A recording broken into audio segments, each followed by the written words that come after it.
broke. Wash your Blog broke. Talk Radio.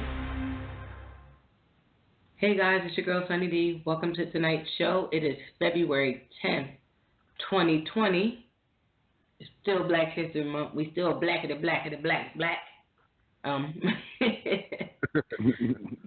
Right? Shout out to my son. His birthday is on the 12th. He'll be 7 years old. Little spoiled brat. Oh, happy birthday. He's born happy Black birthday, Zay. Yep. Happy birthday. So I'm having a little cake and ice cream because he don't do birthday parties because he don't socialize with people. So it's gonna be a bunch of adults. He's not gonna be bothered to nobody. It be like that sometimes. Hey, I feel him. I was the same way. Right. He gonna look in the bags. What y'all got? Is there any food in there? Any snacks? Now I'm out. That little boy. Just give my cake and ice cream. Right. Exactly. But listening, right? Oh yeah, y'all guys, y'all want to say hi? I forgot about y'all. Well, it's your boy Clint. It's all good. They heard us talking. All right. What up, though? It's your boy Willie Styles. What's good with everybody? Yeah. We got a dope conversation for y'all tonight. So definitely tune in, call in. Phone number 657-383-1155. And if you're listening right now, you're on blogtalkradio.com/GFT radio. If you're catching the playback, you're on iTunes, Spotify, Google Play Music, YouTube, SoundCloud. Where else? Stitcher. We everywhere. Just type in GFT radio and find us. We everywhere. If you're going to buy some merch, go to teespring.com/stores/GFT radio. Support this podcast because every little bit of money goes everywhere. So y'all know podcasting, everything costs. We got to pay the bills. So support us by going to cop some merchandise. Plus, it's some dope merchandise. We got our little phrases. We got our logo shirts. We got coffee mugs and stuff like that. So go get those. And rock them. And when you rock them, post them up and tag us. Let us know y'all rocking our wear, our merch. So that's definitely what's the wave, Definitely. right? Yep. Yeah. No doubt. I'm about to get me some more stuff. Yeah, I gotta. I want to get. I think. Well, this weekend I got a funeral now, and I got a birthday Well, I don't want to call it a birthday party, so. A couple things going on, but if I do get some downtime, I'm off Friday. So if I get some downtime, I'm definitely going to be on the merch website, creating some new merch and stuff like that. They got now different editions they add in the Teespring, and I'm trying to see if we could be about those things. So, gotta look into that. So if it is, I'll be posting all that on Friday. Plus, I'll be uploading the show at some point during the week before Friday. So. Check all that out. But Black History Month. Are you guys got people to highlight or something? I hear you. Yo, yeah. I got something to highlight. Oh, I want to ask before we get to that. Did y'all watch the Who Killed Malcolm X on Netflix? I didn't get a chance to. Yeah, you need to go. Everybody. Yeah, from what I heard. Yeah, I was just talking to somebody about it. Somebody actually called me about it, asking me about it. Did I watch it? But they was telling me it was, from what I seen or what people was talking about, because I seen some clips on YouTube, heard so it was they found real, the government real official that put the hit out on them? Or no? Nah, or am I jumping to conclusions? Yeah, it's really not, it's not a lot of information that's already out there. They just consolidated. And basically it was a combination of things. It was the Nation of Islam with the government's turning their back and basically watching it go down and letting it happen. Yeah, That's basically what killed. Yeah, the dudes that killed Malcolm X are walking around in the same town freely, Well, no, one of them, the last one just died recently. Oh, he just died. I had just posted him on Twitter. Now, I mean, he had just did a video. They had just did an interview on him. Now, I mean, he's walking around the neighborhood because he was doing some community outreach now. He had a boxing community, right? He had a boxing thing? Yeah.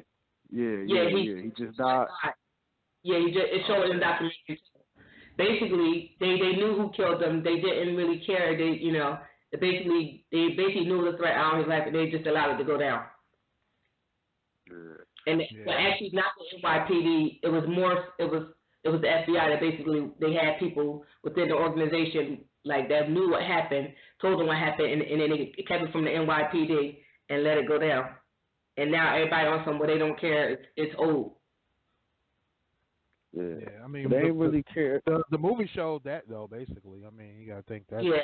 Like you said, Clint, that's been common knowledge for decades now. Yeah, you know, and like those in the community, like I know you know.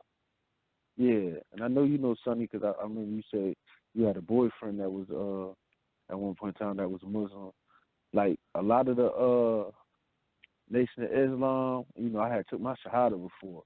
Like, but not with the Nation of Islam, like the Sunni. You know, a lot of the Nation of Islam, they ain't really rock with Malcolm like that. Yeah. You feel me? They don't celebrate. Yeah, they don't celebrate Malcolm like. You feel me? A lot of them, because you know the Nation of Islam split at one point. Like the Farrakhan. Well, that's not really Elijah Muhammad's thing. Like people get that mixed up. Right. You feel me? They actually split. You know what I mean? So it's like a lot of people, you know, they already, even his daughters, Malcolm X's daughters, used to always say like Farrakhan had a lot to do with him. And Farrakhan even had to admit at one point the language and the divisiveness that he helped create that environment that got Malcolm killed. Mm-hmm. Yeah, it was a combination of the government planting seeds. It was a combination of Elijah Muhammad's kids not liking Malcolm because Malcolm got treated better than them, and then the people that were wondering how come Malcolm was allowed a lot of things. Elijah Muhammad did a lot of things for Malcolm that he didn't do for them, and they had been there longer. So it was a lot of infighting, and them, you know, Elijah Muhammad was you know, getting sickly, so they was like putting stuff into his head, which caused the break in their relationship anyway. So it was a lot of stuff, but like I had it wasn't the first time I heard about the Malcolm, like, because, you know, I like Malcolm X. So I had been, like, doing the little conspiracy theories and all that. You know, people watch that stuff, so I was watching those things. So a lot of stuff wasn't new to me, but it was just the part about who did it, how the other guys had got caught, named the people, and stuff like that, and how they were still living. Well, the last one was still living, and like people just didn't care. They were like, "Well, he was a good person." And it was like, "Well, he really wasn't. Like he was a stone cold murderer. Like he was a rapist and all the other stuff." And y'all just like, "Oh, well, he changed. He took that Muslim thing and basically absolved all his sins, and then he lived his life righteously." So they basically was like, "Well, whatever. He's not that person he was anymore. He's this person." Yeah, because I mean, like I most of the people just don't and from today's time, you know, we scream Malcolm X, but a lot of people from this generation, they don't connect with him. You know what I mean? And then, you know, that community up there, you know, that's a really heavily Muslim Nation of Islam community up there in North. Mm-hmm. Yeah. You know what I mean? That like it's heavy up there. It really was. They were like one.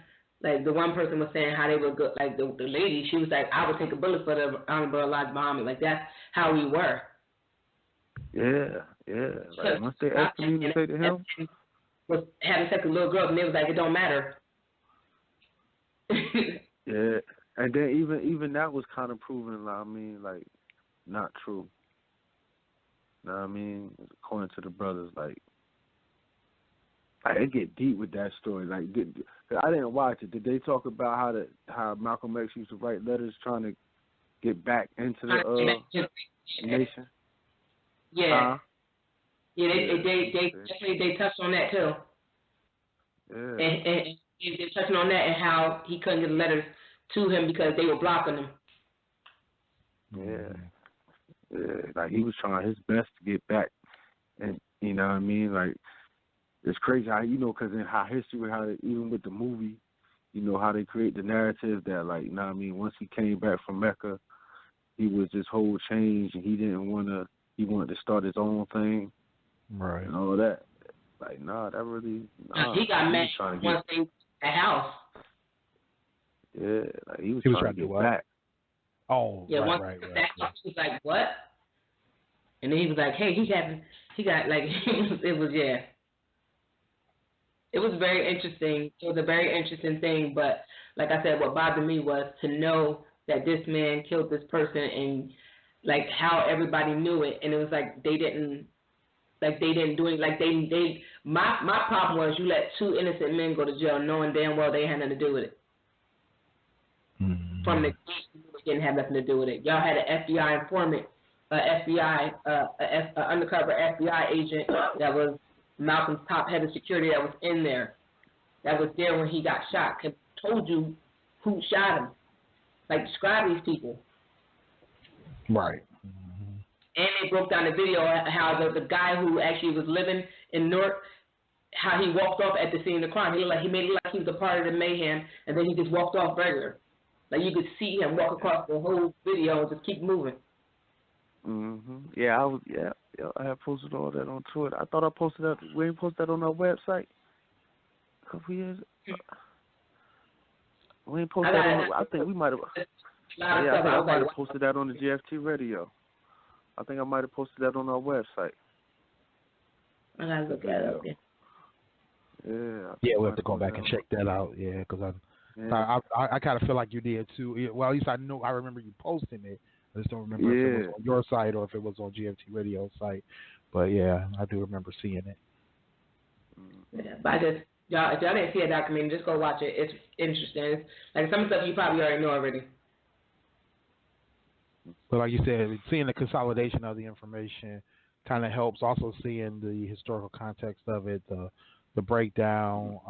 Because I think some of the things that if anybody's seen the Malcolm X movie, if anyone's seen, there was a documentary, I want to say around that same time in like the early 90s that was done about Malcolm X as well, that kind of talked about his separate or his split with the organization, with DNOI, as well as his El Hajj and his, what was it, I can't think of the name of the group that he kind of started, but I was trying to find it right quick, but I couldn't pin down the search for it. But basically, it's something incorporated something. Yeah, but it was a documentary that went over all of that. So, but there was that created this whole thing of we had so many sources of information that we had to go to at that time between the movie and the documentary, and then there was a couple of books that were released. There was a book that companioned the movie that was like the full story and everything that it was based on, and it was a lot of information that you have to kind of piece together at that point. So I haven't seen the documentary you're talking about, Sonny, but if it's like you said, the consolidation of some of that information, and it'd be definitely good. And then plus too, we're talking that was, I think that was almost 30 years ago, right? When or not 30, 20 years ago when the Malcolm X movie and all those documentaries and everything else came out. Shit, damn near 30. Right, yeah. So it was definitely something that. As a matter of fact, it was 28 years ago. Man, you're right. Almost 30 years ago. So yeah, so a lot of people missed that boat, missed that opportunity. It's still out there. The movie's still out there, but most people, they watching Netflix for current stuff. They ain't getting into the classics, but it's definitely good to get that information out into the eyes and the hands and the minds of people who may not have been around at that time to see it. For the younger kids, for the younger kids, right, exactly. Understand what it is, or don't understand, or may not know, because they don't really. And that's what I thought about too. Today I was just walking past. We got a Black History this month in our job, well, they celebrated at our job, and they got like different poster people, not Malcolm, Martin, Rosa Parks, the normal people. And it's very rare that I've seen a Black History program where they had Malcolm X in it. Like, I don't know if y'all noticed that, but like when we grew up, we didn't learn about Malcolm X. Right. We learned about Yeah. Martin Luther King and stuff like that. So it's good to see something that these kids can learn outside of the usual suspects. Yeah. Shout out to my daughter, man. My daughter. I mean, I not to be patting myself on the back, but my daughter out here doing it.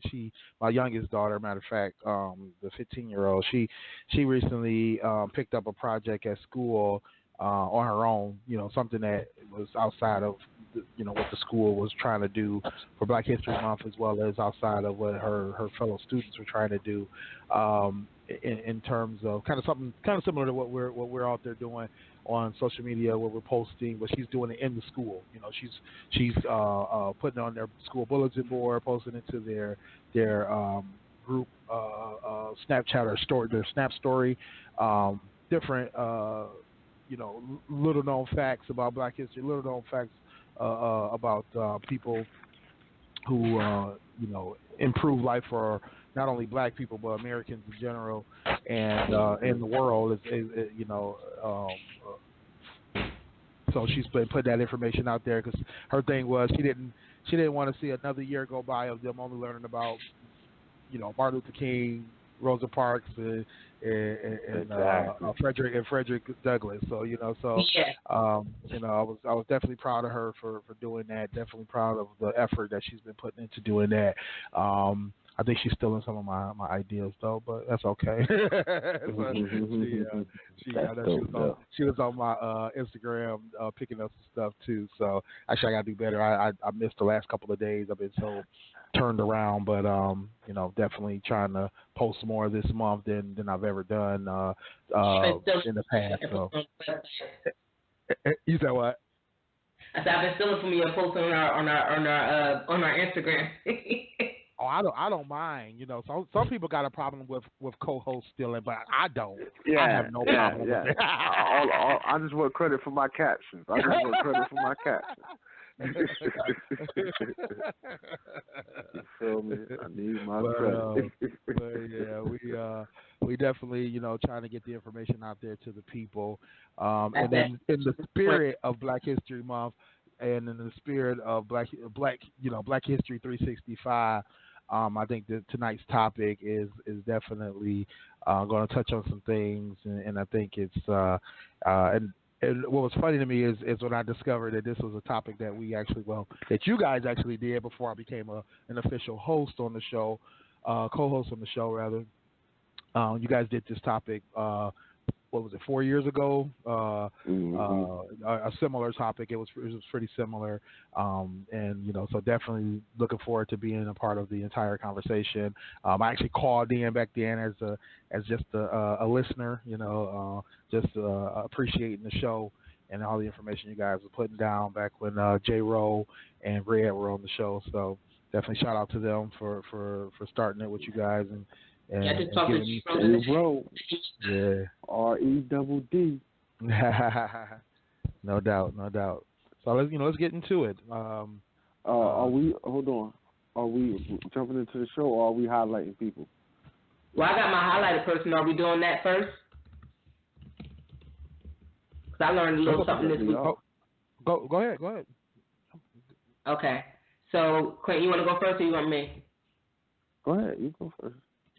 All right, so guys, I don't know if you guys were paying attention, but last month, The Rock, his father passed, and his father was a wrestler, professional wrestler, and I grew up on wrestling, as I like to call it back in the day, wrestling, because I was a Hulkamaniac, all that, Bushwhackers. We can go there all day, but I learned a little something. I knew his dad was a wrestler, but I didn't know that much about him. And when his dad passed, he did the eulogy. He was talking about his father, and it made me want to look up his dad. So I looked him up, and I want to highlight Rocky Johnson, better known, born as Wade Douglas Bowles. He was a Canadian professional wrestler. Among many National Wrestling Alliance's titles, he was the first black Georgia heavyweight champion, and he won the tag team championship along with his partner, Tony Atlas. And in 1983, the year that I was born, and I believe Clint was born because we're young, to become the first black WWE champion in history. He was the first black WWE champion. And if you watch wrestling, I didn't know that. You know So he was the reason why The Rock started to do wrestling, and he paved the way for a lot of black wrestlers to be more well known throughout the wrestling community and well respected. So shout out to him. Rest in peace. I know he touched a lot of people within the wrestling community. That community is very, very tight knit, and for him to be the role model for so many other wrestlers that we got to see throughout the wrestling career, even the new wrestling things they started recently. You get to see a lot of black, Latino, and all different shapes, and not shapes, but colors and races within the wrestling community. So that's definitely shout out to him for being the first of many. So. Right, that's a good look. Right, so I wanted to highlight him for that. Dope. I was a hard wrestling fan growing up. Yes, we used to watch that. I still got friends. Who watch it faithfully. And they love. You feel me? So they appreciate it. They would appreciate that right there. So that's dope. I didn't know that. I learned that this week. So.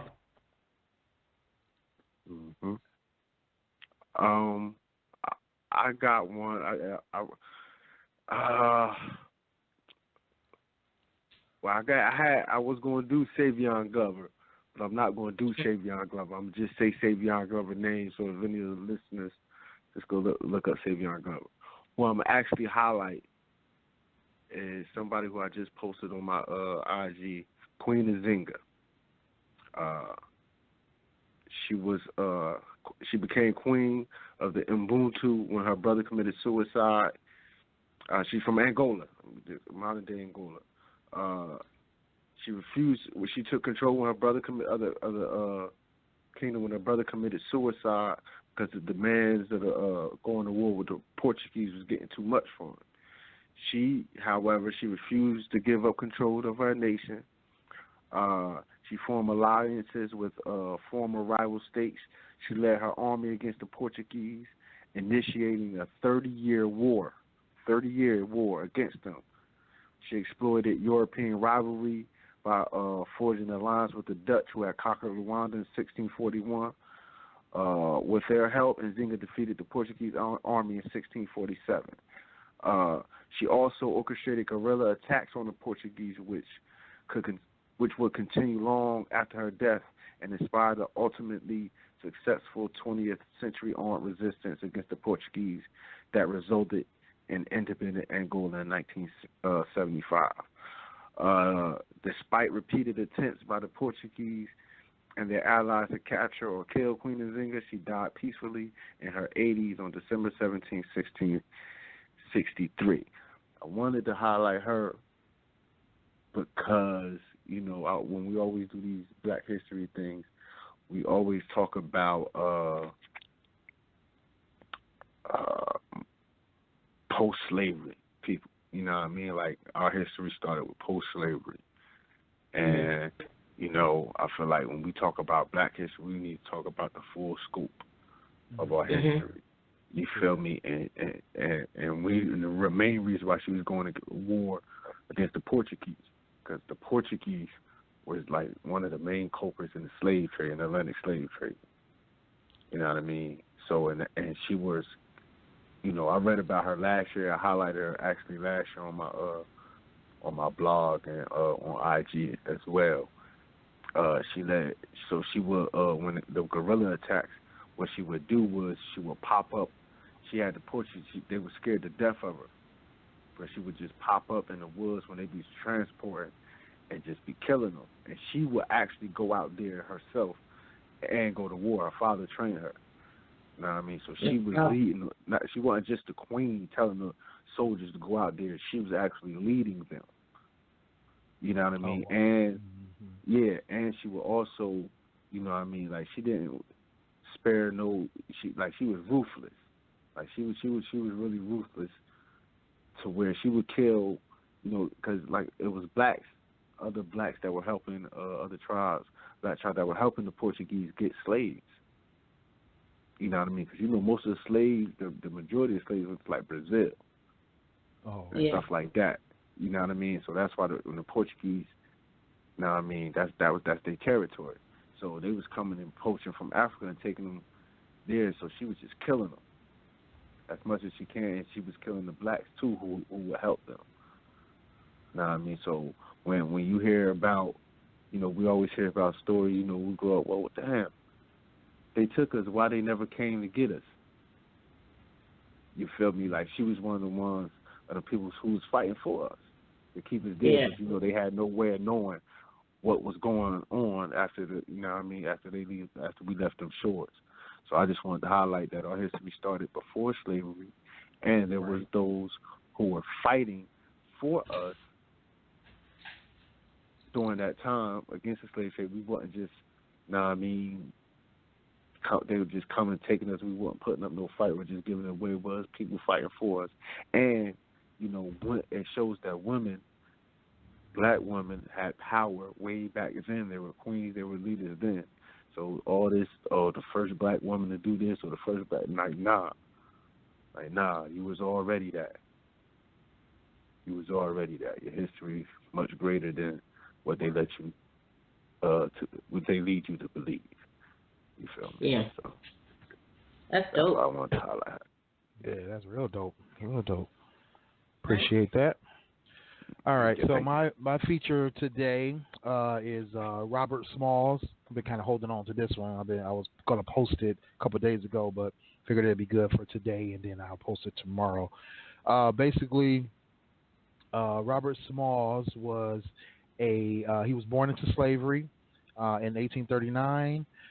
He's most well known for doing something that most other slaves hadn't done in order to get their freedom, which was he stole and commandeered a Confederate ship, a whole warship. Well, I don't know if it was a warship, but it was definitely heavily armed and was being used as a warship. And he took that ship and sold it to a couple of other spots to pick up, some fellow slaves or family members of the slaves that were on the ship with him. Basically, he took 17 black passengers and sailed them straight to freedom and to the Union Army. So it was something that was, definitely unheard of at the time. Definitely something that took some courage, took some guts, as well as some ingenuity, because he had to pose as the captain, as well as use hand signals, a secret code book, and a couple other things in order to get past Confederate guard ships. And then, like I said, he went and picked up other slaves, went and rescued them. So he was making some stops. He had no fear on that night or those couple of nights that he was out there on the waters, moving slaves from South Carolina to the north. And then not only did he do that, after he did get his freedom, he convinced the Union Army, or at least the U.S. government at the time, to appraise that ship that he had basically rescued from the South or the Confederates, and was able to get them to pay him half of the bounty for that ship. So he was able to take that money and pay for the freedom of, I think it was his wife and a couple other people. So it was definitely something that continued to benefit him, his bravery. And then later on in his life, he went on to become a one of the first generation black politician in his family. He served in the South Carolina State Assembly and Senate, and for 5 non-consecutive terms, he served in the U.S. House of Representatives from 1874 to 1886. And unfortunately, he was not able to continue serving because after the end, his state had rolled back Reconstruction and set up a rule to strip blacks of their voting rights. So Robert Smalls died in February of 1915 in the same house that he was born in, and or it's the same house that was in front of the one he was born in. So he was in the master's house when he died. He was able to buy that, and you know, with his family around him. So, you know, shout out to Robert Smalls, doing some things that were revolutionary during the Civil War, as well as helping his not only his fellow slaves but also his state and his country. Facts. I heard about him before. That was a dope one right there. That's a dope one. Yeah. That's a dope one. Definitely. We just learning tonight. Yeah. No. Yeah. See, that's why I like doing. I like doing these because you feel me. You get that good information, that history lesson. You feel me, and then it reminds you of stuff. Wow, yeah, I heard about that before. Know what I mean? That you ain't hear in a long time. You feel me? And now I can relate that to somebody else. I can relate that story to my little brother or something like that because I definitely heard of him before. You know what I mean? I definitely heard of him before. That's exactly. Dope. Mm-hmm. That's dope. Definitely dope. Y'all ready to dive into this topic? Let's get to it. So, guys, this topic is about to hit hard, but on this topic because several things. I was talking to the fellas and I was we're talking about we always hear the term "can black people be racist?" or people say that black people, well, other people that are not black say that black people are racist too, and things like that. And we want to just talk about that and then talk about the difference between being racist and prejudice, because you know those are two different types of things. And just a bunch of other things that we're going to talk about. But I want to get to the second bullet, which is racism versus prejudice. I think we need to explain what it is, what the difference is, what's the fine line, before we can answer the question of, before we can give our answer of, can black people be racist? Or do y'all want to do it the other way around? No, that's how we should do it first. Yeah, that's definitely, no doubt. I like that idea. So. Okay. So. Go ahead, Clint. Do you have the dictionary definition? I'm about to pull it now. Oh my God, you know my soul. I'm about to pull up racism. All right, you pull out the dictionary version. I want you to read that first. I got it already. All right, go ahead. Yeah, this is the translation from Oxford. Racism is the prejudice. Well, I'll take that back. It's prejudice, it's discrimination or antagonism directed against someone of a different race based on the belief that one's own race is superior. It's the belief that all members of each race possess characteristics or abilities specific to that race, especially so as to distinguish it as inferior or superior to another race or races. Now, you want me to read prejudice? Yes. Okay. So prejudice means a preconceived opinion that is not based on reason or actual experience. So that's what the word prejudice means in this context. Yeah. So one could be racist. One could be a racist and have prejudices. You feel me? Or practice racism and have prejudice. But one could be prejudiced and not be a racist. Right. Yes. You know what I mean? So we have to be clear. Like, one could be prejudiced, but to me, racist is an action. Racism is an action. Racism is something that is carried out. Racism is something that is, that is a result, like systematic racism. So you have to have some sort of power. You have to be in power in order to be a racist. Impose racism. You feel me? If not, You're just prejudiced. You just, you know what I mean, you're not really doing it. You can't harm me. You just don't like me. Yeah, just let me run back. Let me run back one more time. That one part of this that definitely stands out to what you're saying, Clint. The second part of this, or the second word of this, it says the discrimination or antagonism directed against them. So, you know, to be able to discriminate against someone, you have to be, like you said, you have to have some kind of power over them, or something over them that they need that you have. Exactly. You decide not to give to them, or you antagonize them with it. Like, hey, you need this. I know you need it, but you can't have it. Exactly. Like, so racism is the combination of all that. Prejudice is okay. You know what I mean? You hear the word. You basically prejudging. You feel me? You have no idea, or I have no idea what you are or what you're about. But I got these certain ideas of what you are. Yeah, preconceived notions of who you are, and I'm gonna act on negative preconceived notions, and that's what I'm gonna use against you. You feel me? But it's not really. It can't really affect you just because you don't like me. It doesn't affect me in my day to day. Just because I don't like you, it doesn't affect you in your day to day. That's what prejudice is. You feel me? Racism is, I don't like you. Let me show you how I don't like you, and I'm gonna affect your everyday, day to day. In a large scale too, at times. You know. Yes.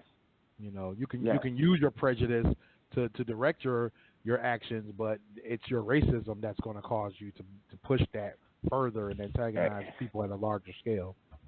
Exactly. So I think that's when we understand that and can get a grasp on that, then we can go into the discussion of, can black people be racist? Okay.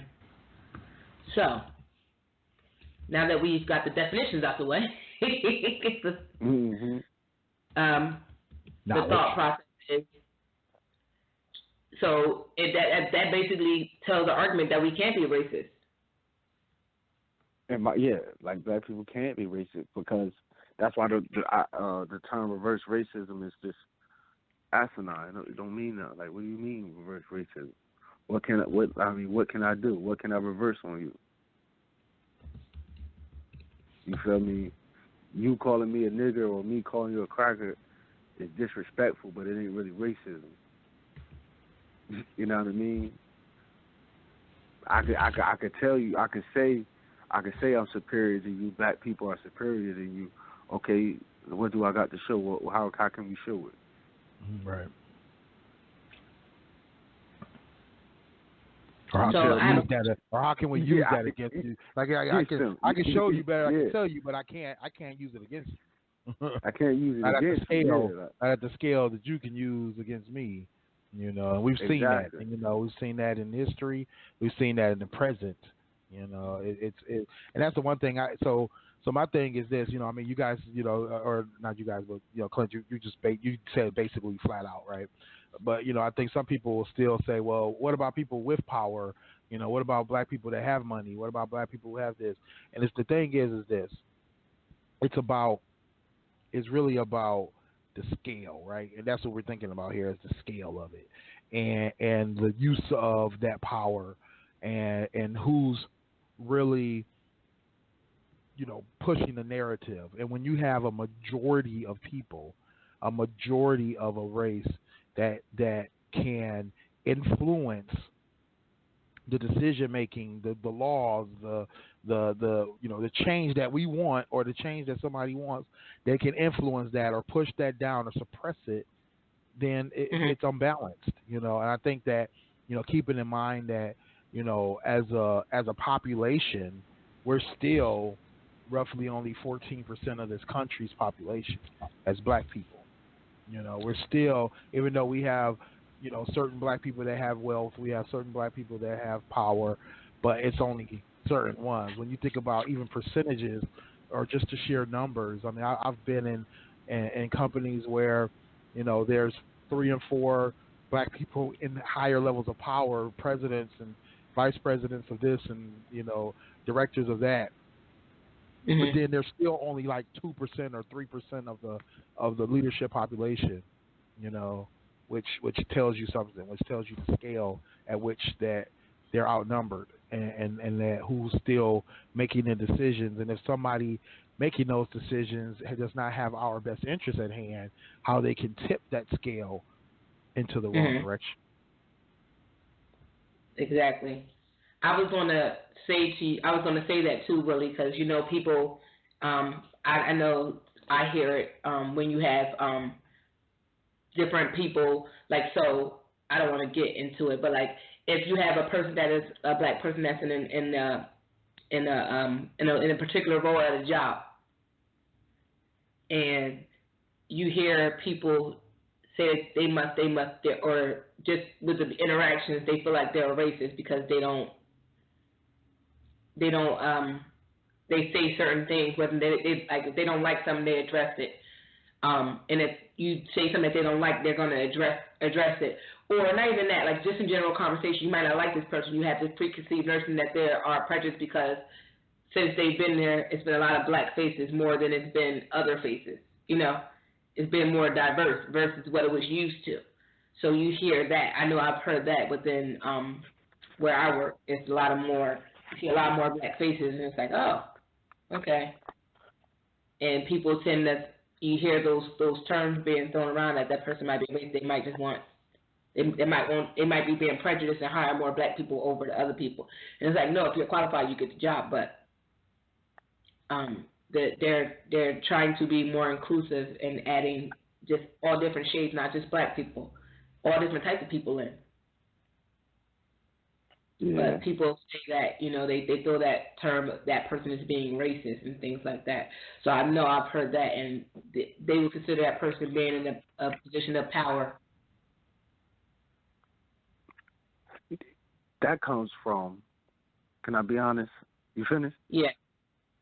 Yeah. A lot of that comes from spite. A lot of that comes from, let's be honest, we played the race. A lot of black people played the race card when they shouldn't have been played. So it's with anything, when what's good for the goose is always good for the gander. Mm-hmm. So if they see us playing the race card, when they see the, when those scales is tilted the other way, guess what? They're gonna play it on their side too. You know what I mean? That's how it works. That's how it works. You feel me? That's that, and that's what most people do. That's true. That's true. You feel me? So they see them tails skipping. So guess what? Nah, I mean that's it's our turn to play that race card.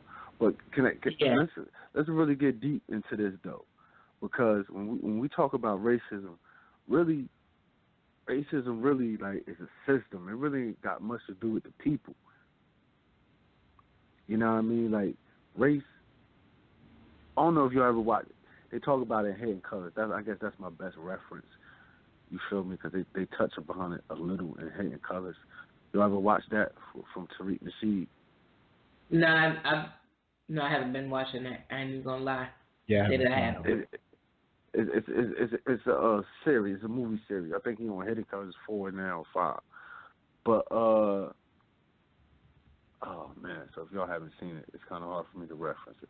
If it was the listeners, anybody from that's out there listening, y'all seen Hidden Colors, I'm pretty sure y'all know what I'm talking about. So basically, the guy was on there and he was breaking it down. I want to say it was Phil Valentine. That racism is a system. It really don't got nothing to do with the people. You feel me? It's sort of like the caste system, which I think was really created in Asia, India, I believe. That's where the caste system created. Race is all that. That really was never a concept. That was never a real thing. You feel me? That's something that has been created and made up. And Western, Western, like race was never a thing back in the day. You feel me? Until India created that caste system. So then when they created that caste system, it separated people. You feel me? And then I think the Europeans, they adopted that caste system, and then when they brought it over here, they did it by color. And that's how the race, you know what I mean, started. Oh, the race. right. Yeah, they did it by color. It never really had nothing to do with ethnicity or where you from. It was just that, all right, we from Europe, we white, we bring them slaves over, they dark. Okay, they the low. You know what I mean? It really was no okay. It wasn't like no hate thing. Like, oh, fuck them. It's like, no, that's your position in this society. You see, we need y'all here. Y'all you know what I mean? That's why we brought y'all here. Y'all you feel me? Y'all the slaves. Y'all you know what I mean? Y'all the lowest level. In this society, we only going to thrive if we have a low level. So that's what we brought y'all here for, and that's what y'all going to be. You feel me? In perpetuity.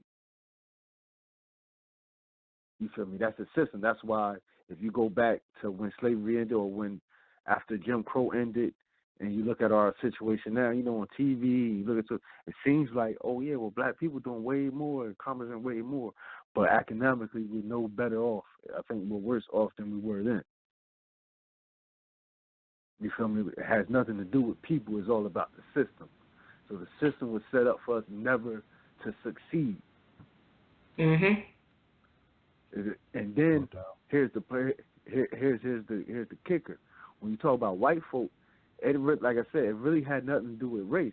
If you talk about education, God, I should have texted my boys. He sent me the link and the article. When we talk about the education system in America, it was set up, and I believe we talked about it on here before too. I think Sapphire was on one episode. That it wasn't, the education system in America isn't for everybody to be smart or free thinkers. Mhm. It's set up for us to be controlled. You know what I mean? That's the system too. They don't want you to be smart, because when you're smart, you start to question everything. True that. You know what I mean? True that. You feel me? That's why they say always question everything. I mean, that's every. You know, and that's in everything. That's not only in the education system. That's in religion. Yeah. That's in business. Everything. That's in. Yep. I mean, it's everything, literally. Yeah. Yep. When I thought, I just popped into church, like thinking about that, because when they tell you to read the Bible for yourself, and then when you having a conversation, like, wait a minute, well, and people get upset because you interpret it differently. Exactly. So most white people, you gotta think about it. Most white people are just as ignorant to why they don't like black people as black people. It's no different when you look at the gangs. You feel me? Or, you know, people who've been beat. Like, you don't even know why y'all at war, or why this neighborhood hate that neighborhood, because it's been going on for so long. You really ignorant. You just going off what somebody else said. Go right. About to say, go back to that part you just said. It's been going on for so long. We don't even know why we at war. Yeah, you don't even know why you at war. The games weren't even started for war situations. It was, from my understanding, most of the games were started to better the neighborhoods. Yeah, but when it's just other things, I don't know what the hell happened. Exactly, but my point is with the game is once it started, once you know what I mean. Once it started, it was directed. The leaders of it had it directed for a certain way. To now they had the young boys just out there killing each other for no reason, for their benefit, to line their pockets. No different from the educationals and how they educate the whites. You feel me? They don't want them to be smart. They still want them to be. It always has to be a lower class. You feel me? It has to be a middle class, then the upper class. So the upper class is cool with the whites being the middle class, dominating the middle class. But the blacks, where we started off, we still always got to be where we at. You know what I mean? That's how they had it set up, and that's why I just continue to set up. So the only way we can change that, you know what I mean? The only way you can change the system. That's why we talking about white privilege, and white people be trying to come up with all these different type of theories of why white privilege don't exist. It's like, bro, it's sitting right there in front of you. You know what I mean? You benefited off a system that was rigged from the door against us and for your benefit. That's racism. You feel me? You know what I mean? It's not meant for us to win. Only way it was meant for us to win is if we do our own thing, is when we were or operated like the Chinese. Remember how we was talking about that when how they operate amongst themselves. Education is That's how it was with Black Wall Street. Exactly. And then they came in and killed it. Came and once that they shit up. killed it, we got scared. You know what I mean? Right. We got scared and we refused to do it again. So guess what? We come up with so many excuses not the white man going to do it. We end up infighting. Where the truth is, we really scared. Yeah. Because we don't see a win. I mean, going back to Black Wall Street and to some of the other opportunities that were taken to do our own thing. Do you think that white supremacy, white racism, systemic racism, do you think that's what created the black separatists? I know in the out loud we say black racists, but we know that's we had to stoke the fires there. But to be honest, it became the separatist movement, right? It became the ability to, like you said, do for us, do right by ourselves for ourselves. Do you think that was the result of white supremacy? Yeah, because we had to, because we weren't able to be a part of, or if we were, it was at a different capacity. Like we were able to go to school, but we had like low class schools. We weren't getting the same education they were getting. We weren't allowed to have the privilege to do things. You've seen that when you watch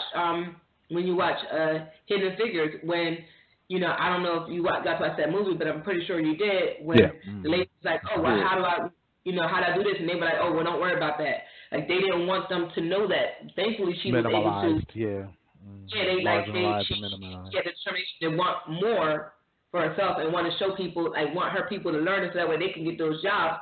But they didn't want us to do those things. So you had to either force your way in, or it was either like how Tyler Perry did. You got to start your own shit.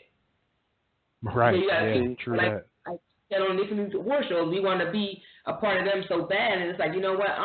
You got to get to the point where, you know what? We good. We got our own shit over here, and stand on it. I'm gonna tell you, I'm gonna disagree. I'm gonna tell you, white supremacy affected is the other way around. White supremacy had us wanting to assimilate with them. It had us taken away and want to give we don't want our identity. Our identity ain't good enough. Who we are ain't good enough. We gotta appease them. We gotta dress and act the way so they can accept us. That's what white supremacy did to us. You feel me? Intelligence. We have to show them we're the same. Yeah. Our intelligence and our strength is what made us say stick together. Our natural instinct. That's who we are. Is building amongst each other and working together. Us wanting to work with them and be all up under them and get into is a result of them showing dissension amongst us, that we don't trust ourselves enough to believe we can stand on our own, that we need them. So that's why we still get these people protesting and giving a damn about an award show that never gave a fuck about you ever. You feel me? You talk about battered women syndrome. Black people are battered. So in everything, we still seeking acceptance from people who never accepted us. And then when they finally give it to us, their father or their parent that don't really accept them. Yeah, and then when they give it to us and they ain't the way we want, like, why are you still searching for it from them? Yeah. You feel me? Why do we think their establishments mean something? That's why I don't care when somebody. That's what me and Willie was getting into it about at that time about the Grammys or sell it. Like, I don't care about none of that. You feel me? That doesn't benefit us. That doesn't benefit black people. That's a good look for that person if it means something to that person. It don't mean nothing to me because they don't care about me. That organization don't care about me. You feel me? Giving that to you is just going to make them look good. That's just a good look for them to keep their money flowing in. It's a business. They see times are changing, so business change with the times. We don't just a capitalistic society. You feel me? So white supremacy had us. That's what you know what I mean. MLK had ended up saying, who was it, Harry Belafonte, I think I led my people into a burning building, burning house. You feel me? Because he realized, because that's what got him killed. When he started talking about that money, that's what got Martin Luther King Jr. killed. When he started talking about that money, oh, they not, y'all gotta let us in. Y'all gotta let us be a part of getting that money. Fuck y'all respect. Because that's was basically how he started. He started coming like Malcolm. Yeah. He started coming like Elijah. That's how he started coming at the end. But they don't talk about that. Right, true. Didn't we talk about that? How they had said, like, they always want to highlight his I Have a Dream speech, but it was so many other speeches that wasn't. That was a part of that new he had going on, and they didn't highlight it. So you always hear, I Have a Dream. You don't really hear about the other speeches. You have to actually, and that's why we always have to, like they say when we go to church, you got to read for your own understanding. You can't just be going off of what people say to you. You got to look shit up yourself. And if you always getting fed information, you don't go seek for yourself. You just a naive person that want to be dumb and ignorant. Mm-hmm. I'm telling people right now, go Google Martin Luther King, how he felt after the I Have a Dream speech. Was it the not the garbage man speech? It was some worker speech, right? Yeah. It was a strike. It was the garbage trucker strike. I think it was. It was the strike. Yep. You feel me? Like, it was totally different. Like, man, like, they gotta pay us. You feel me? So when it come down to, you know what I mean, like, I just think it's backwards. I think it was always natural for us to stick to us. You know what I mean? Our nature isn't, we acting out because we're in an environment that's not conducive to our nature. Mm-hmm. You feel me? Like, black people nature is naturally loving and accepting and forgiving. That's who we are. You feel me? That's how they invaded us. You feel me? Like, that's who we are. Like, yeah, we warriors. Yeah, that's all in us. But naturally, we're good people. Mm-hmm. It is what it is. So we always going to link with each other. But when you bring that in, when they bring in that dissension, and they beat us, you feel me? We wasn't people. We wasn't kings. We was cattle. They turned us into cattle. And that's what we have to come up from. And look what you know what I mean? Like, we did that. We keep allowing it to, I don't know. Because white supremacists, I'm telling you, white supremacists, we don't even know. It's like it affects us in ways we don't even know. You feel me? It got, you know what I mean? The best thing, what they say, how go you, I don't want to mess the saying up. What they say about the devil, the best thing the devil ever did was make the people believe he didn't exist. Something like that. Mm-hmm. You feel me? That's the art of war. Y'all just, like you were just explaining about what the government did. The same thing they did with the Black Panthers. Same thing they did with the Malcolm. You feel me? They did the same thing with Martin. You feel me? They had all these things, you know. And it was crazy. They said that people were, and that's what they did say in the documentary too. They were like how people thought that Martin Luther King and or Malcolm was the most, or no, they thought Martin Luther King was the most listened or investigated person that the FBI did, and actually it was Elijah Muhammad. Yeah, because he had the about that, and the only knew, like they watched Martin, but they didn't feel like Martin was much of a threat until towards the end, and then because they do what they do.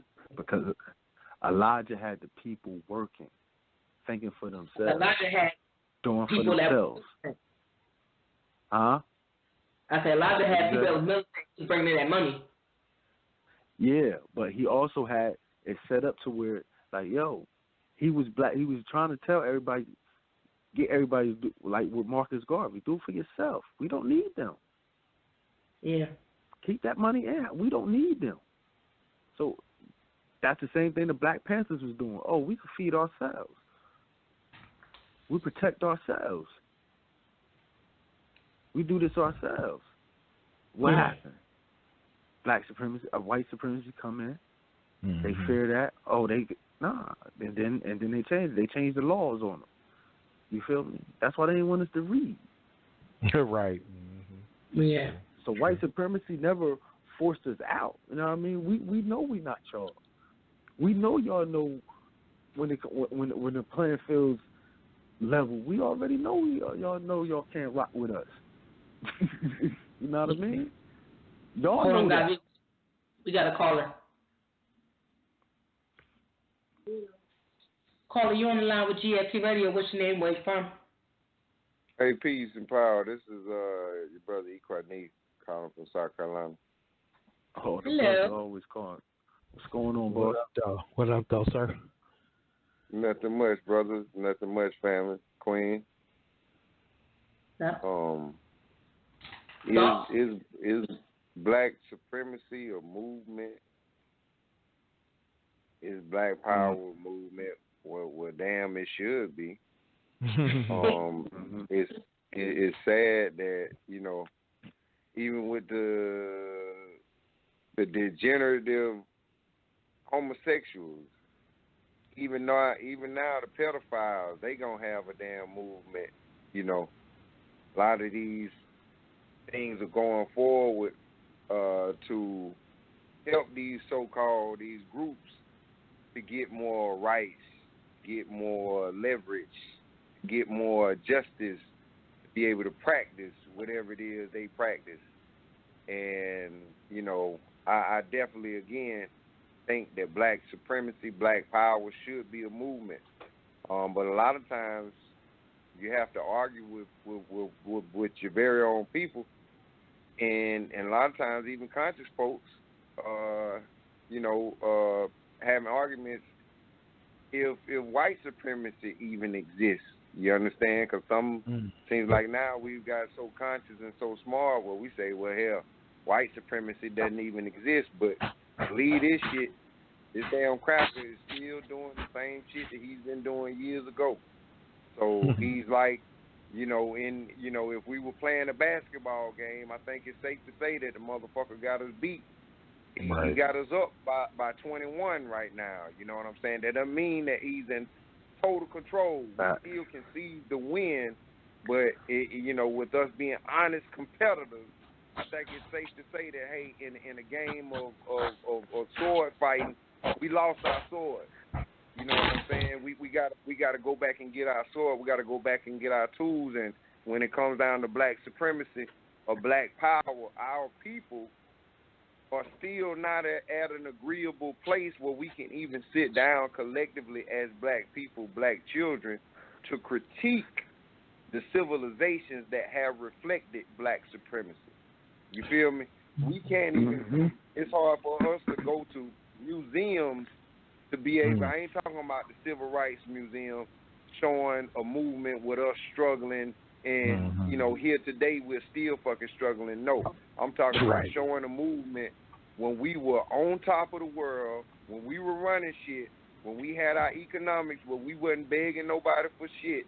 You understand? And this is the part of the history class that, somehow it gets dismissed. And that's why education is very important for us as, young adults, our children, to go back in to feel this sense of self-worth, of self-value, this sense of I can do, because a lot of our black people, because they don't have this education, because they feel like they have been taught by the European, they're only taught about the greatness of the European. They're only taught about what the European can do, not about what the black man, the African man can do, what we have done. So, outlets like what you guys are providing, will serve as documentation and serve basically as the wisdom for people that want to tune in and get some betterment about themselves. But I feel like black supremacy definitely should be a movement. Global African supremacy, GAS, You understand? That should be a fucking movement everywhere. I ain't talking about only in South Carolina. I'm talking about in North Carolina. I'm talking about where brothers and sisters are doing well in on the West Coast, where brothers and sisters are doing well in Australia. You understand? And I think that starts with the mind and with the heart, you know, that, hey, I am your brother. We got too much of this dissension, and, you know, we trying to separate this person, and I ain't from Africa, I'm from here, and, you know, not, you know, putting this, we doing all this crazy foolishness. We are all one, you know, especially when it comes down to our people. Yes, definitely. Agree. Now my thing is this and thank you, brother, for breaking that all down for us, because that was definitely. I mean, I'm definitely feeling you on a lot of points there. The one thing, well, man, I want to talk on so much right now. The one thing I want to double back real quick on the question about has white supremacy created this black movement or black separatism, and I want to kind of agree with you, Clint, but I also want to agree on the other side that I think it's both. I think it's kind of both, because I feel like there was movements. I mean, because you got to think about Black Wall Street wasn't only done because we wanted to do better for ourselves. We realized we had to do better for ourselves because we weren't getting the opportunities in regular society, right? In the white man's society. We knew that they were excluding us. We knew that they were pushing us out, or we knew that they were trying to suppress us. So the people who started Black Wall Street said, look, we don't need you to be successful. We don't need you to be prosperous. We can do this on our own. And we just got to get everybody like-minded to do that.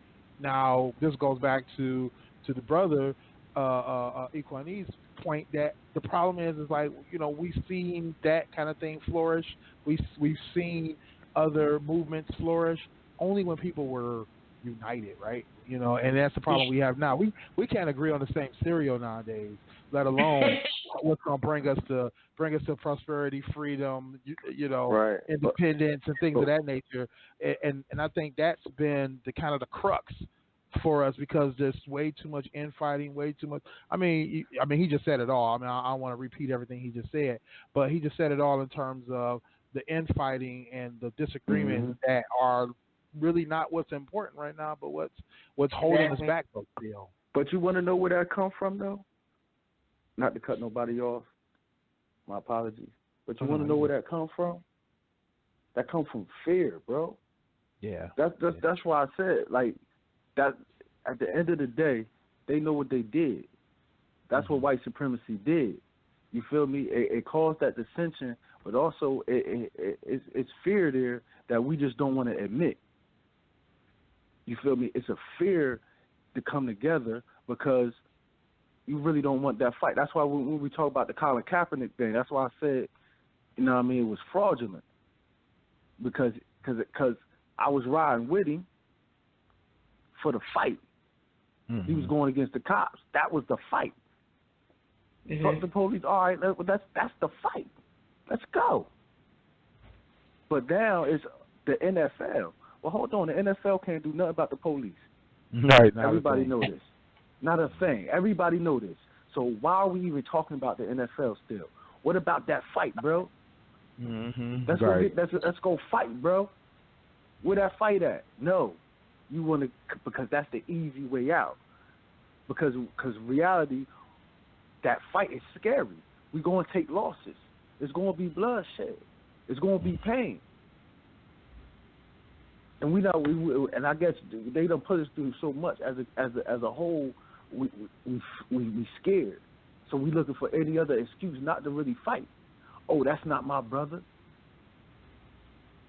You feel me? Micro, macro. Look at the hood. Why you think the hood be silent? No snitching on it. Nah, because you scared. You don't love your neighbor. It wouldn't be all crazy. Exactly. That's fear. You feel me? You don't really want to fight. You want to fight when it's convenient. You want to fight over nonsense. You want to protest over stuff that really ain't going to really affect change. Oh, they not treating us right at this restaurant. Let's boycott it. What the hell? No. Fuck a boycott. Just don't go no more. It's real simple. Oh, y'all don't want my money? I'm out. You ain't got to make no noise. You ain't got to make no noise. Oh, y'all don't want my money? Oh, I'm out. You all right? You feel me? Y'all have your white-only pies. I don't want none. Build my own. Right. No, I mean, like everything, necessity. See, and that's why when you say we was forced to, all I say, bro, is like necessity breeds ingenuity. Yeah, necessity is the mother of invention, exactly. And mother of invention, like we needed to eat. Okay, we're gonna find another way to eat. We need to get around. We're gonna have to find a way to get around. Mm-hmm. Yeah, they did that when they did the Montgomery bus. They called up together and got some cars rolling. Well, I mean, go ahead, Equally. No, I was just gonna say, when you look at, and I'm not, shooting at anybody, stepping on anybody's toes, but when we look at how many of our people, we look at the stagnation that was left behind through the transatlantic slave trade, through certain crusades where, you had people like King Leopold, or, whether it be Constantine, Cecil Rhodes slaughtered a whole bunch of Africans, a whole bunch of black folk. You understand? Those things, those events, that trauma is actually lodged into our DNA. Now, I know a lot of times these aren't discussions that are on our black or on our African table when we're eating, or, we're more so talking about LeBron and Kobe and Michael Jordan at our tables. We aren't talking about the importance of remembering DNA, recalling certain events, and going back in to fix certain things that are lodged in our DNA. You understand? Because that trauma, it plays out psychologically. And we may try to push it under the rug, but like the brother said, it may not be an actual fear right now here today, but because somebody may not be privy to the embedded fear, they will act as if they're acting in a masculine type form, but really they're fighting in a sense of fear. That's why they'll go and have all this pent up aggression and go fight their brothers in their community, but then they won't take that shit over to the white boys. They won't go and do nothing. They can control that shit. So a lot of times, that sense of hate is only pointed inward. And I wanted to get back down to religion. Because even in our religion in which we pray to, I remember going to church for over 20 years, right? And when I went to that church, in the back of the pulpit, it was a white Jesus with long, straight, and I, recall the words of the great brother Ashraf Kwesi said, what's happened is our enemy has become our deity. So, going back again to the brother, what he was talking about in fear, we are when we are praising or we are bowing down to certain things that reflect, the European, we bow down to his concepts all around. You understand? Exactly. And I think, by us going back in and like I said, these talks, these types of platforms, these types of conversations are going to have to serve as the vehicle to kind of liberate our people, to get our people out, to get them to thinking, because a lot of times these ideas and concepts never have been brought to them on their table or in their community. On TV, they aren't talking about stuff like this on TV. So, like, again, it's very important that you guys keep up the sustainable conversation in which you guys are having as it relates to getting down to some resolutions. This right here is black supremacy. This is, black power moving. Even if we aren't supreme, this is what our discussion is talking about. How were we supreme in the past? And how do we get back to that level of supremacy? You understand? Are we going to have to disconnect from the European totally? Because we know we're going to have to disconnect from some things. Are we going to have to or do we like him enough to stay in his grips a little while? But I say totally liberate. Exactly. And you know what? I think people, another part of that fear is is ignorance as far as production. See, they done got it, and this when the brother go back to education. we don't know how to take care of ourselves. Mm-hmm. On the basic level, we don't know how to garden. Most people in my neighborhood, nobody know how to garden. Tell them, plant some food, grow some food. They don't know. They look at you like you crazy. You feel me? So we don't even know how to cultivate our own food. You feel me? We don't have no engineers. We don't have many doctors. I mean, we have them, but I'm talking about as a scale for us in our communities to really do something. Like, you know what I mean? And I think that's where when the brother was right, where it does start with, educating, and it's a mindset. You know, me and my friends was talking about this before. It's like sometimes you gotta destroy to rebuild. You know what I mean? And the only way, and the first thing you got to destroy, you know what I mean? Everything starts in the mind first. Mm-hmm. You feel me? So we have to destroy our concept in the way and that's why I said the brother is completely right. You know, 1,000% right. The only way we can change anything, we have to completely liberate ourselves. Even if we, even if we feel as though we can coexist, we can't coexist under their system. The system that we was brought in, that system, like, we can't coexist in this system. Yeah, like this system is outdated. You feel me? Like, why are we still abiding? Why are we still abiding by some? You know what I mean? They talk about the Constitution. I don't care about that. Why do we even pay attention to that? Why do we consider that law? You feel me? Why are we still holding on to that? You feel me? And why, as a people, that's everything right there. You got to tell to how we're white people, black people, Asian. We're drones. The majority are drones. Why? They tell you, no, I mean, why are you standing pledging allegiance? What are you doing? Why? Nobody asked themselves why. Why are you following this? You feel me? That thing was wrote in the hundreds of years ago. Most of that shit don't even apply to today. Half the laws on the book don't even apply to today. Like, what y'all doing? So why are we still living under this system? Like, nah. So the only way for we to get free is to liberate ourselves, bro. Like, you know what I mean? It's crazy when we be talking about that. We have these shows about voting and all that. It's like you don't understand what type of conflict I'll be in. Because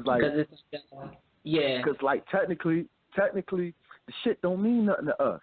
But then it's like, damn, the only way we can get a change is because it's like it ain't gonna change. Sometimes how I feel is like black people on the whole ain't gonna change. So the only thing is to infiltrate. That's infiltrate. The way we infiltrate, get some. But then most niggas that be infiltrating, they turn out to be coons. You feel me? They had a chance to do something, and then what they do, they just, you feel me? So that system is strong. And you know what's funny? That you said that about the voting thing. Malcolm X had a quote, and it said, and I was, just listening to that, it kind of popped in my head. And he put, the time now is for you and me to become more politically mature and realize what the ballot is for, what we're supposed to get when we cast the ballot, and that if we don't cast the ballot, we're going to end up in a situation where we are going to have to cast a bullet. It's either a bullet or a ballot. Now, what are your thoughts on that quote? Yeah, say the quote again.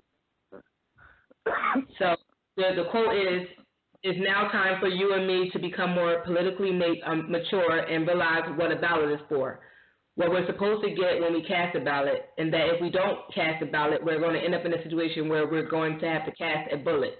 It's either a ballot or a bullet." That's facts. Right. Mm-hmm. That's fact. Basically, what he said. They said that on the thing. I was like, wow. Yeah. If voting ain't really, it's going to take bloodshed. Like, that's how they won. How you think the West was won? Hey, say that. You can say that again. You can say that again.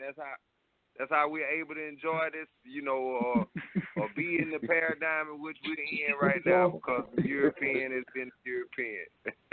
Word up.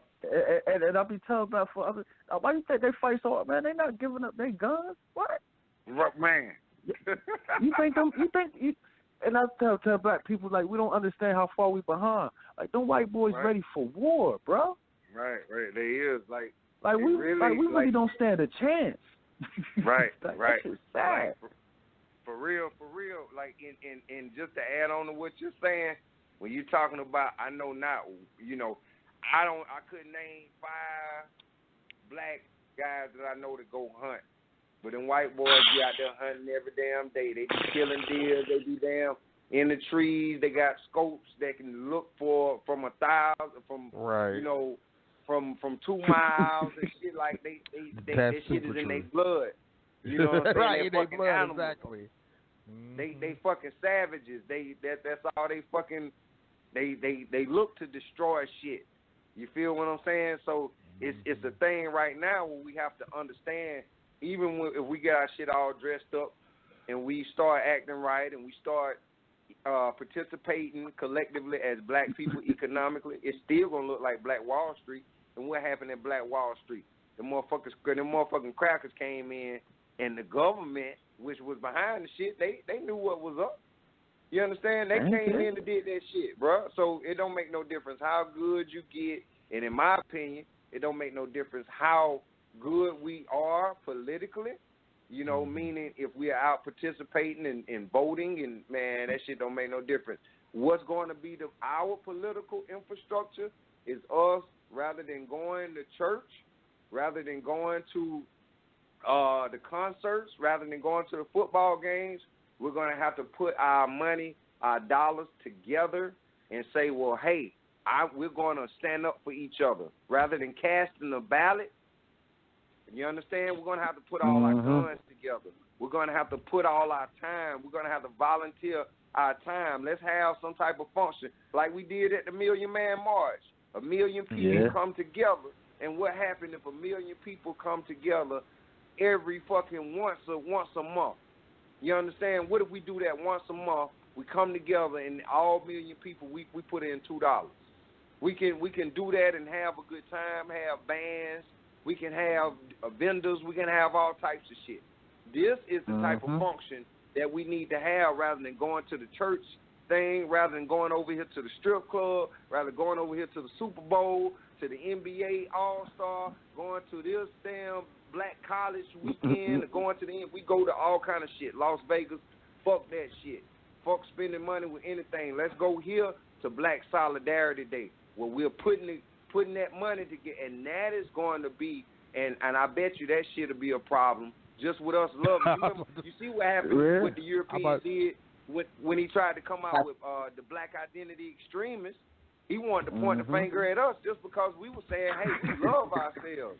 You understand? Go get the white boys. They been killing motherfuckers that's linked to this terrorist activity, this domestic terrorist. Every fucking cracker they know blowing up shit got a fucking Confederate flag. Some got go get them motherfuckers. They come fuck with us, so that lets you know what the fuck we're dealing with. You ain't heard hardly. Have you heard of 5 black supremacists that have gone out to commit forms of domestic terrorism? No, you don't hear about that shit, bro. You not hear about what they paying, but they got this damn BIE movement where they're actually utilizing tax dollars to come out there just because we holding up some red, black, and green flags and wearing some dashikis. They want to call us fucking wrong. Man, they need to go on with that bullshit. They need to be looking at Dylan Roof and his clique. Exactly. Yeah. Exactly. Damn, it's almost over. Jeez. Yeah, right. Man. That's one of the discussions we needed to have then. That's bro, all that is. Listen, bro, I definitely appreciate this. I feel like I know him. I feel like he a relative. You feel me? Right. Because he feel exactly how I feel, man. He feel exactly how I feel. Like, you know what I mean? And I be trying to tell. The saddest part is when, like he said, it is necessary that we have these conversations, not just on our platform, but amongst ourselves, amongst our friends, and private as well. And the sad part for me is when I do sometimes, you know what I mean, it's only with certain friends. And it's like, damn, You know what I mean? Another group, you know what I mean? And like, say I talk to him, and you know, like I'm like, they'll look at me like I'm crazy. Mm-hmm. Like the shit don't mean nothing. Like I'm talking a foreign language, and it's so disheartening for me because then I can see the disconnect. Like to me, that's a disconnect. It's like damn, me and him ain't on the same. Am I supposed to fight for him? Because he ain't gonna fight for me. I can see it. Right. Yeah. You feel me? He don't even know it's a fight going on. He don't even know. He not even accepting it. He just going on about his day to day, like a machine, like he caught in the Matrix. Like that shit, like that shit is crazy. Like you can't. Some of these people, like some people that's close to you can't even have these conversations with. Just They're not try it. Try it. I told my cousin. My cousin was over here. I told him, cause I said, see, start having those same conversations and see how many of them people you hanging with all the time. See how they start fading away. See how because they're gonna either some think you crazy or some just scared of that talk. They scared of that. Don't say that around people. Scared of that talk. Yeah, like it's real. It's real. It's real. Like I swear. Like I don't know. I can't say. But bro, like if I wouldn't know. You could ask. I'll tell you. You could ask my mom. She'll tell you about me. Like if I was around during the time of the Black Panthers and that was here in Jersey or something, it'd be no way that you would stop me from joining. Right. You know what I'm saying? I believe it'd be no way. It'd be no way you would stop me from joining. Like, yeah, you know what I mean? And it's like, I'm talking about like at that time. Right. In that climate, it'd still been no way. Now I feel like the brother. I feel like we have to learn our lessons. You feel me? Because we always see like the new Black Panther. I know we only got a couple of minutes. Like the new Black Panther Party and all these other stuff. Like trying to create that same energy and that feeling. I feel like we got to deal with the energy that we got now. Right. You feel me? Deal with the current. Deal with what's going on right now. We need something new. We need something fresh. You feel me? But we can't be scared. You feel me? It's like either we burn the boat and you know what I mean? Listen, die with some dignity. You feel me? Mm-hmm. Feel me? I'd rather, you know what I mean, die with some dignity than die a slave. I still feel like I'm a slave. But that's the reason why that nobody was willing to fight. Not nobody, but a lot of people aren't willing to fight because they don't feel that way. They don't feel that pressure. People didn't have, and they were forced and they were pushed into that movement. They couldn't stand living like that anymore. And we saw a little bit of that explode with a lot of the protests from the police shootings and from other outrages like that in the last few years, but not at that scale, because at that time that was life. That was a day-to-day thing that they faced, and it was a boiling point that pushed them into that. We haven't been pushed yet, and once we get pushed, then it'll happen. But it like you said, it's got to be destroyed to be rebuilt. Mm-hmm. Yeah. Let's go and wrap it up, folks. Thank you for joining us tonight, caller. Oh, absolutely. It was a great show. Like I said, our main thing is just going back in and to look at the great things that our ancestors did, even in our own bloodline. Go back in and find out what your grandfather was good for, what your grandmother was good for, and then start to recreate some of those same things that are lying dormant within your DNA. You understand? Because we may be creating something new, but everything that we can tap into is basically been here the whole time. So I think just understanding how our ancestors utilize certain things for their success and how they utilize some things for their demise.